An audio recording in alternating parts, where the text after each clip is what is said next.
You stand at the edge of existence, where the horizon of time meets the sky of eternity. Everything you love, every moment you cherish, will eventually fade into memory. The ache of impermanence is the price of being alive.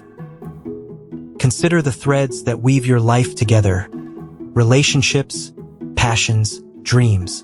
Each one is a fragile, gossamer strand, prone to snapping at any moment, leaving only sorrow and longing in its wake.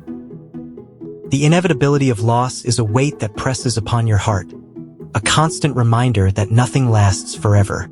And yet, it is in this very impermanence that you find the beauty, the preciousness of life. You cling to what you love, trying to hold on to the moments that make life worth living. But like sand between your fingers, the harder you grasp, the more it slips away, leaving only emptiness and the ache of longing. In the depths of your soul, a voice whispers the truth. Everything you love will end. It is a truth that both terrifies and liberates, for in acknowledging the impermanence of all things, you are free to cherish each moment, to love without attachment. The pain of loss is a crucible, refining your spirit, teaching you to appreciate the fleeting nature of existence.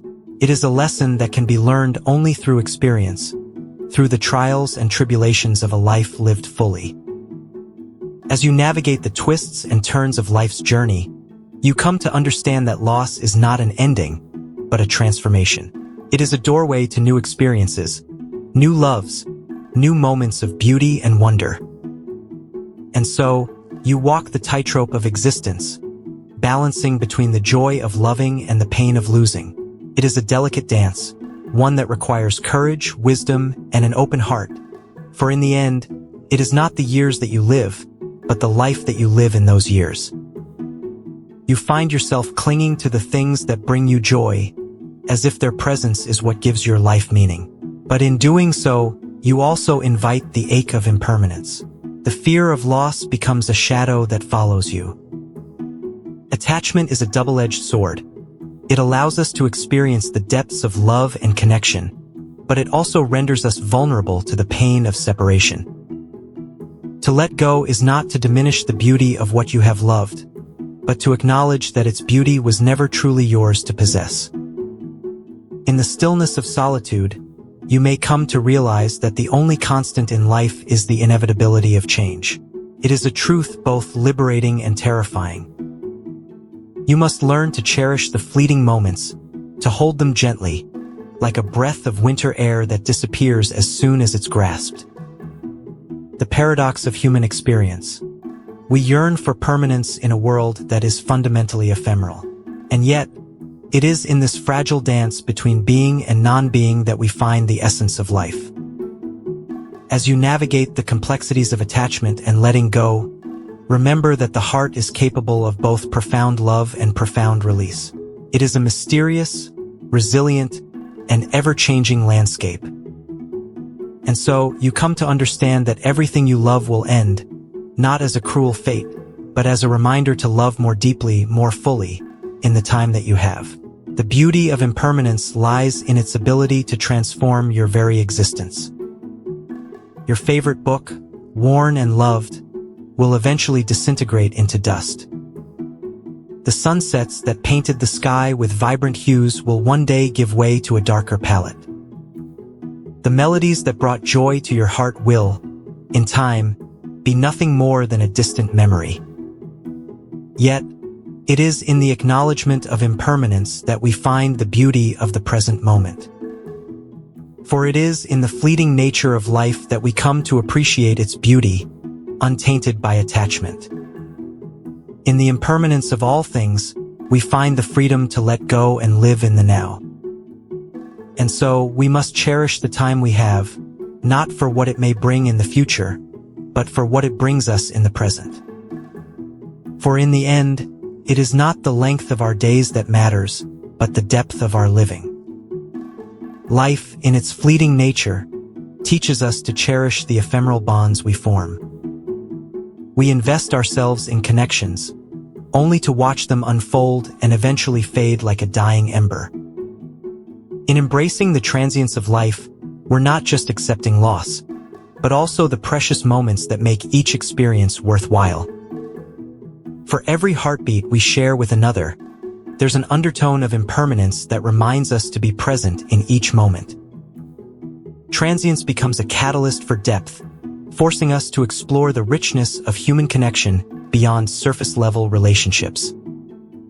In the fragile dance between life and death, we're reminded that the time we share with others is a precious, fleeting gift. It's this delicate balance that allows us to appreciate the depth of our relationships and the memories that become a part of us. As we navigate the intricate web of human connection, we must accept the eventual departure of those we love and find solace in the memories we've shared. In the midst of impermanence, what remains unshaken? The present moment. A flower blooms, yet its beauty is fleeting. So too with all we hold dear. Can we cherish the present without attachment to what might be or was? The present is all we have.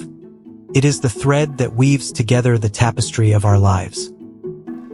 To find solace in the present, we must surrender the need for permanence. In this fleeting moment, we are free to choose how we embrace the impermanence of all things. The present moment is a doorway to freedom. It is not a prison to what has been or might be. In the stillness of the present, we may find peace in the midst of endings and new beginnings. In the end, memories become all we have to cling to, like a warm ember of a once-burning flame. They hold the weight of our experiences, of love, loss, and laughter, etched into our collective consciousness like the lines on a weathered face.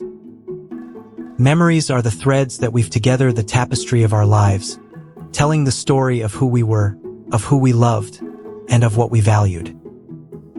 And yet, even memories can fade, like the whispers of the wind through the trees, leaving behind only the faintest hint of what once was. So we hold on to memories, not just as a way to remember the past, but as a reminder to cherish the present, to live in the moment, and to love without attachment. For in the end, it is not the duration of our lives, but the depth of our experiences that gives our existence meaning. And so, let us cherish the memories that remain, and let them guide us towards a life of purpose, of love, and of acceptance. For in the end, it is not what we have, but who we have been that truly matters. And so, let us live with intention, with love, and with acceptance, knowing that in the end, only memories remain.